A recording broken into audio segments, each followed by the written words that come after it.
Sir देखिए, ये अन्नपूर्णा भंडार लेकर बहुत सारे महिलाएं को डिप्राइव हो रहा है। अब देखिए, ऑनरेबल सीएम साहब ने कल बोला है, एग्रेसिवली बोला है, जो जो योग्य है वो सबको मिलेगा। लेकिन क्वेश्चन ये है, ये क्राइटेरिया क्या है?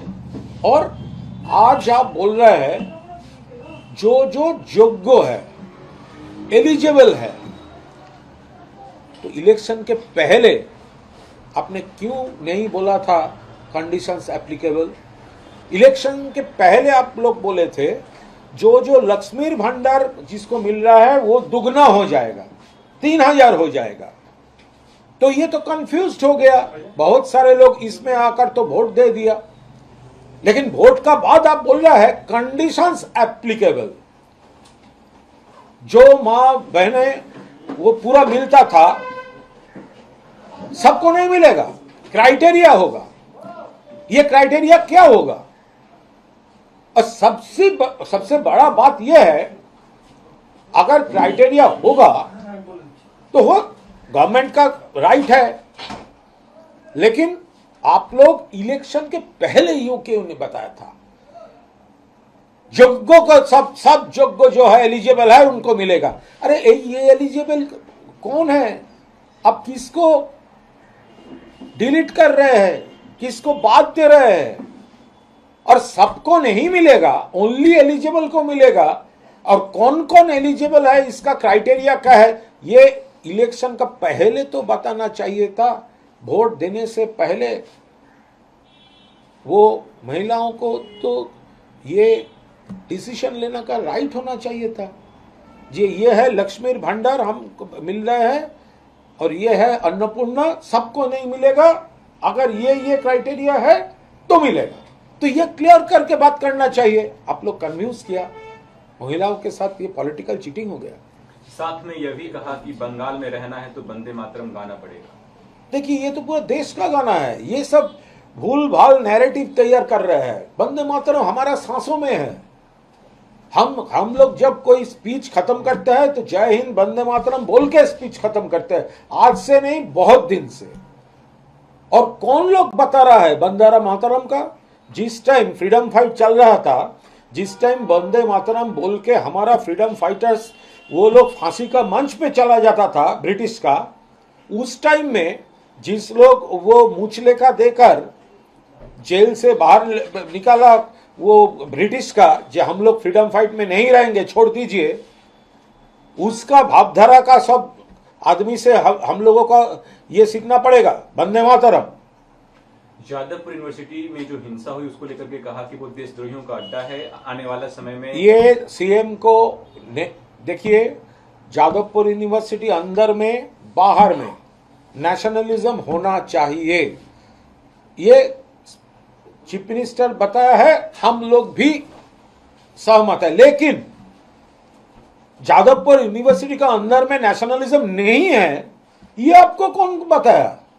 और दूसरा, अगर कुछ गलत हुआ पुलिस जाना चाहिए। गुंडा लोग क्यों जाएंगे रात में? अगर कुछ गड़बड़ है, पुलिस का राइट है, एडमिनिस्ट्रेशन का राइट है। वहां का जो वीसी और जो सीनियर्स मैनेजमेंट है उन्होंने पुलिस को बोलेंगे, फिर गवर्नमेंट पुलिस भेजेंगे। लेकिन बाहर से भाजपा का गुंडा लोग घुस रहा है, रात में आग लगाने का कोशिश कर रहा है उस यूनिवर्सिटी में जो मेरिट से, अकॉर्डिंग टू मेरिट, देश का पहला 10 यूनिवर्सिटी में है। बाहर से गुंडा भेज रहा है भाजपा। उसके बाद ये सब बड़ा अगर कुछ गड़बड़ है तो पुलिस जाना चाहिए। भाजपा का गुंडा लोग क्यों जाएंगे? एक भी अरेस्ट नहीं हुआ अभी तक। भाजपा ये गुंडागर्दी हर जगह में स्टेट में करता है। ये गुंडा राज, ये जंगल राज, ये पुलिस राज वो बनाना चाहते हैं। सर, पूरे देश भर में स्टूडेंट प्रोटेस्ट हुआ। अब जेनजी से संवाद करने के लिए बीजेपी ने एक नई टीम बनाई है, नितिन नवीन, स्मृति ईरानी, तमाम लोग उसमें शामिल। आपको लगता है जेनजी उनके साथ जाएंगे? नहीं, वो जो गैप हो गया है वो गैप पूरा रहेंगे, क्योंकि जेनजी जिस तरह उसका विजन है, वो जो देश को देखना चाहते हैं, सोसाइटी को देखना चाहते हैं, जिस तरह आगे बढ़ाना चाहते हैं, तो उसके साथ रोटी, कपड़ा, मकान, एजुकेशन, जॉब, इसका संपर्क है। ये भाजपा जिस तरह देश चला रहा है उसके साथ जैन जी का ये जो विजन है उसका कोई संपर्क नहीं है। जैन जी रूठे हुए हैं। सर, काकोली घोष दास्तेदार के बेटा जो है वो एक पोस्ट करते हैं, फिर वो डिलीट करते हैं पार्टी नेम को लेकर के। अरे वो जो 20 गद्दार है ना, जो तृणमूल से जीतकर अभी भाजपा का गोद में दोल खाने चला है, तो वो तो अभी तक उसका पता नहीं है वो कौन पार्टी में है। जीता था तृणमूल से, वोट मिला एंटी बीजेपी वोटर से, घूम रहा है भाजपा का दिल्ली वाला लीडर का घर पे, बोल रहा है एनसीपीआई में ज्वाइन किया, पोस्ट आ रहा है और एक पार्टी का नाम, और लोकसभा टीवी में दिखा जा रहा है स्पीकर अभी उनको एआईटीसी जैसा ही ट्रीट कर रहा है। तो उसका खुद का मालूम नहीं है वो किधर है। सर, राजनाथ सिंह आज कोलकाता है। कोई कमेंट नहीं है दादा। वन नेशन 29 का यही प्लान है क्या? कोई कमेंट नहीं है। सर, राहुल गांधी वो ये जो देश है ना, ये देश का जो इतिहास जानते हैं, ये हम वन नेशन है लेकिन वन इलेक्शन ये पॉसिबल नहीं है, ये होना भी नहीं चाहिए। एक एक जगह पे, एक एक स्टेट में, एक एक डेमोग्राफी, एक एक हिस्ट्री, एक एक जियोग्राफी, एक एक पॉलिटिकल इक्वेशंस, एक एक culture, unity in diversity our country. अब देखिए 29 में अगर उन्होंने बोल रहा है एक देश में एक वोट, क्यों? आप पूरा 5 इयर्स टर्म कंप्लीट करने के बाद आप बोल रहे हैं। तो हमारा 26 में बंगाल में असेंबली इलेक्शन हुआ है, तो अभी क्यों लोकसभा इलेक्शन नहीं हुआ? तो एक साथ हो जाता है। आप पूरा टर्म रहेंगे, फिर दूसरे के लिए मिड टर्म होगा, ये सब नहीं चलेगा।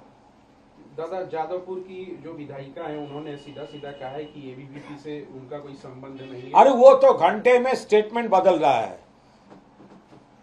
वो तो इंसिडेंट का टाइम वहां थे, उनके खिलाफ तो प्रोवोकेशन का एलिगेशन है। अभी जब पूरा पब्लिक मूड उल्टा हो गया है तब अभी उल्टा बात बोल रहे हैं।